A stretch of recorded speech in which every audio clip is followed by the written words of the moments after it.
Assalamualaikum warahmatullahi wabarakatuh. Nepangkeun nami abdi Siti Khairunisa ti kelas 8B. Ayeuna abdi bade ngadugikeun biantara pikeun ngalengkapkeun ujian praktek bahasa Sunda tahun 2024-2025. Wilujeng nyakseni. Assalamualaikum warahmatullahi wabarakatuh. Alhamdulillah wa syukurillah, langkung ti payun hayu urang panjatkeun puji sinareng syukur ka Gusti anu Maha Suci, anu Maha Ulas tur Maha Asih. Henteu aya pilih kasih ka sugri anu kumelip di ieu bumi, anu parantos maparin rahmat sareng hidayahna ka urang sadaya.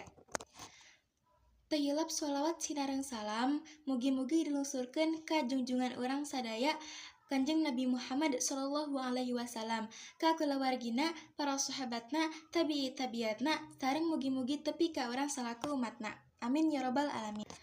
Dina danget ayeuna, simkuring bade jabung tumalapung ngadugikeun biantara ngeunaan pentingna urang teh ngagaduhan cita-cita atawa impian. Hadirin hormaten simkuring. Ngagaduhan cita-cita teh penting kanggo urang sadaya sangkan urang sumanget tina ngajalankeun hirup urang. Cita-cita teh nyaeta tujuan tina hirup urang sadayana. Lamun urang teu ngagaduhan cita-cita, engkena urang bakal mogok di tengah jalan. Urang bakal bingung sabab urang teu ngagaduhan cita-cita. Urang bakal bingung sabab urang teu boga tujuan tina hirup. Janten urang teh kedah ngagantungkeun cita-cita sajangkung langit.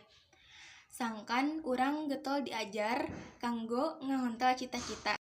Sareng urang salaku pelajar oge pasti terang carana kumaha ngahontal cita-cita urang.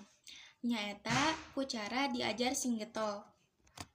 Hadirin hormatan simkuring, ngahontal cita-cita teh henteu hese.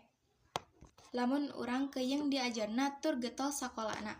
Sareng urang salaku pelajar oge ulah kapangaruh ku pergaulan anu salah. Lamun saenyana ngahontal cita-cita teh hese, da lamun di tedunan mah bakal kacumponan eta cita-cita urang. Apan aya paribasa anu ngagambarkeun nyaeta cikaracak ninggang batu lawan-lawan jadi legok. Eta ngagambar sakumaha hesena oge urang ngahontal cita-cita urang, tapi lamun dileukeunan saeutik-saeutik ti ayeuna mah pasti bakal katedunan eta cita-cita urang sadayana. Hadirin anu kusim abdi dipika hormat, di zaman modern ieu urang kudu pinter-pinter ngagunakeun teknologi. Sangkan urang leuwih gampang kanggo ngahontal cita-cita urang sadayana. Sabab teknologi tiasa masihan kagampangan ka urang sadayana.